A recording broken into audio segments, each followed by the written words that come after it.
প্রেম করে বিয়ে করছিলে আমায়, এত ভালোবাসছিলে বিয়ের আগে। আচ্ছা, বিয়ের পর কি এমন করেছিলাম আমি যে আমার প্রতি তোমার ভালোবাসা এতটাই কমে গেছে? না আমি ফোন ইউজ করি, না আমি তোমার কথার অবাধ্য হই, সারাদিন তো তোমার সংসারের কাজ করি, তারপরও কি তুমি স্বামী হিসাবে আমাকে একটু ভালোবাসা দিতে পারো না? বউটা কি আসলেই খারাপ? এতটাই খারাপ আমি? বাইরেতে সবার সাথে হাসি খুশি কথা বলো, বাসায় এসে বউর সাথে শুধু মুখ ভার করে কথা বলো।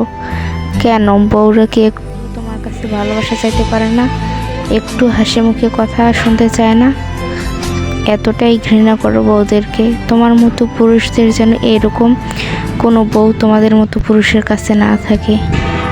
আমার মতো আমি এক হতভাগী যে স্বামীর এত অবহেলা করার পরও পড়ে আছে শুধুমাত্র সন্তানের জন্য, সন্তানের মুখের দিকে তাকিয়ে।